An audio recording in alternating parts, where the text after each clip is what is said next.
third floor. With the final season of The Flash coming to an end, we are officially beginning the process of saying goodbye to the Arrowverse. This live-action universe has been filled with some real highs and some of the lowest lows. So in order to say goodbye to the Arrowverse, I decided to take a trip down memory lane and see just what made the universe go from being a bullseye to an utter miss. Welcome to the rise and fall of the Arrowverse.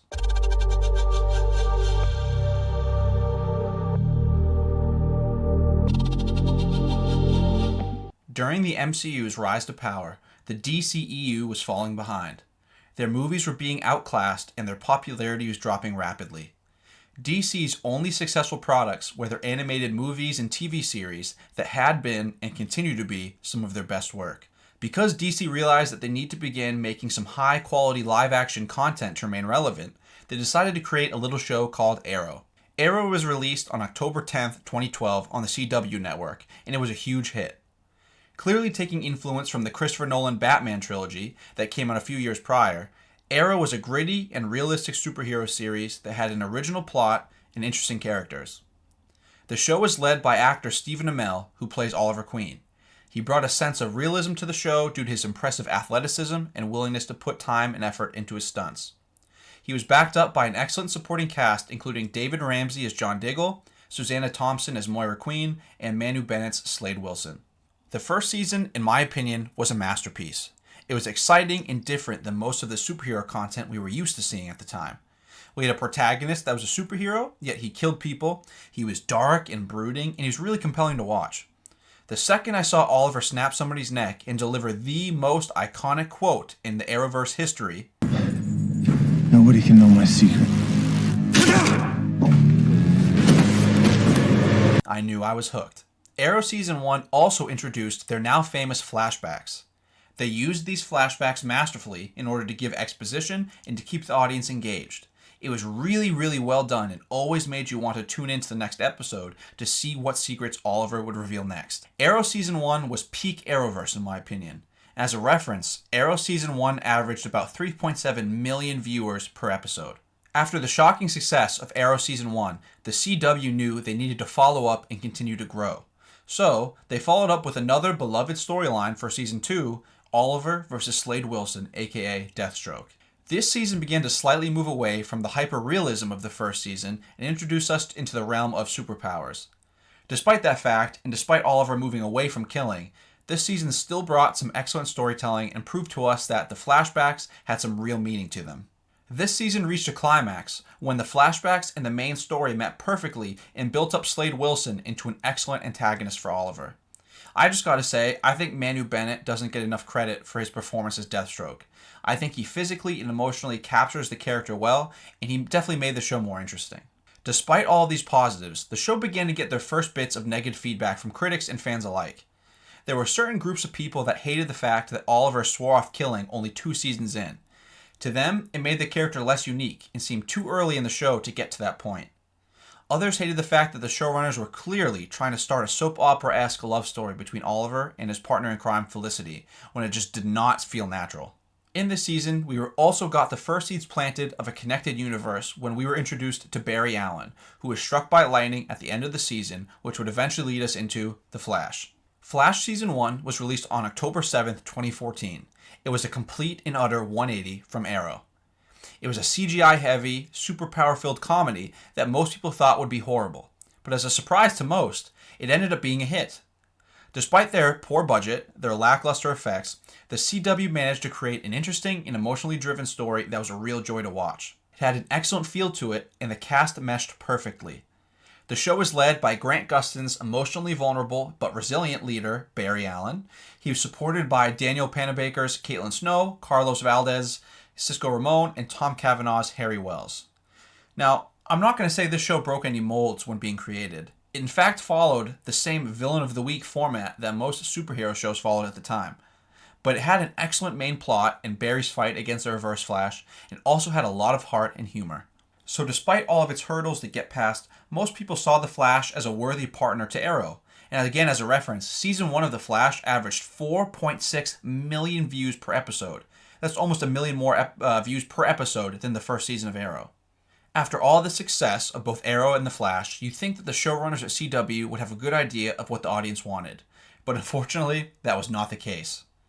The Arrowverse continued on to Arrow Season 3 and Flash Season 2, during which we got our first crossover event.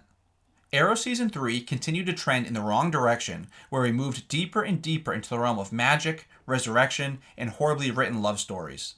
We got to see the League of Assassins and Ra's al Ghul, and there were definitely some good points to this season, like the flashbacks to Hong Kong being a high point, but this was the first season that seemed like the show was now completely different to what it started out as.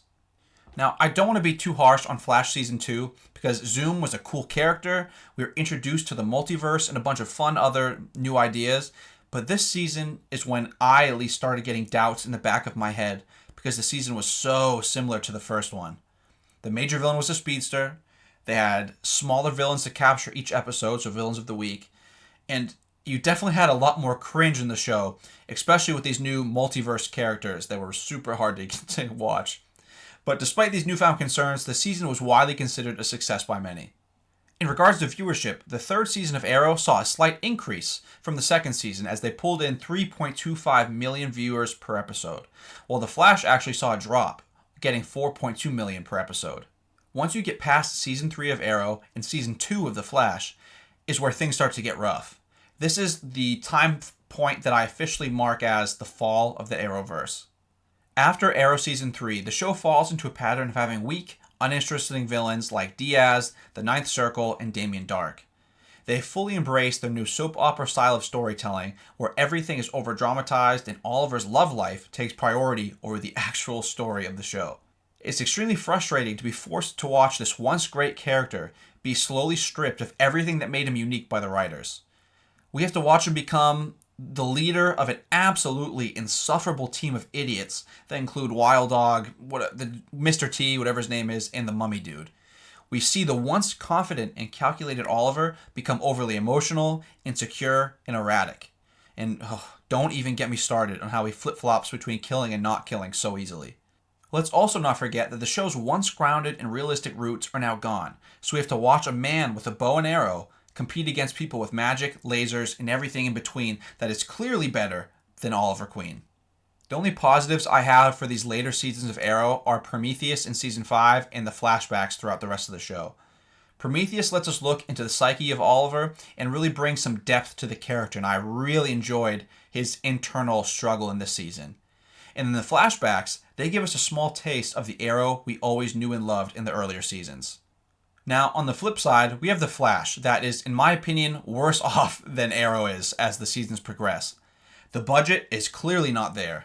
Their special effects get worse and worse, often reusing shots rather than getting new ones. We are subjected to a wide range of speedster villains because clearly the showrunners don't seem able to make a compelling villain for The Flash that doesn't run fast. And we do not talk about the Thinker on this channel. The show becomes more and more ridiculous as time goes on, and they seem to learn from the Arrow school of soap operaing because they begin to lean on their romance drama more so than storytelling as well. Some actors decide to leave the project, and those that stay on are forced to take on double roles, playing both a hero and a villain, or maybe playing two heroes or two villains at the same time, or any other combination of characters.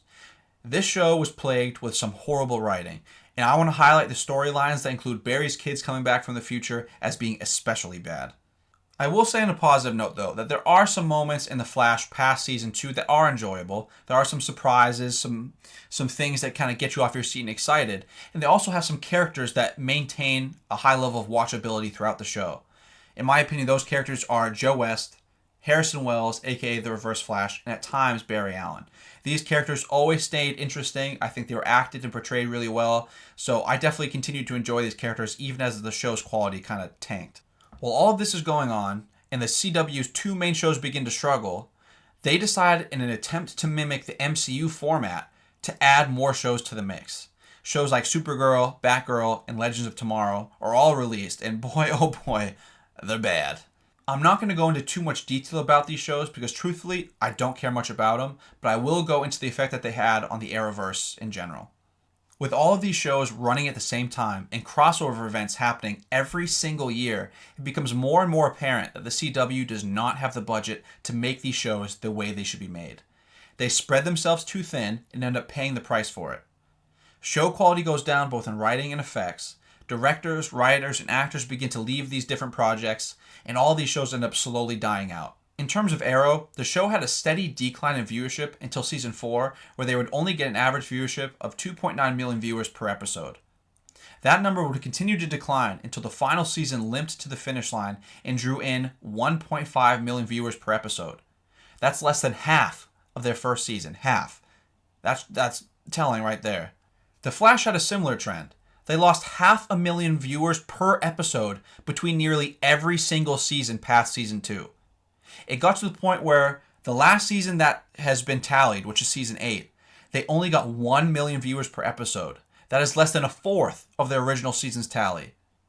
Now, there could be some contributing factors to the fall of the Arrowverse that were completely outside of their control. Superhero fatigue is one, the rise of YouTube and the decline of television in general are another two. But despite all of those things, I think the decrease in viewership and interest in these shows is simply due to the stupidity of the higher-ups at CW and Warner Brothers. They spread themselves too thin, cared too little about the small details, and moved away from what made them successful early on.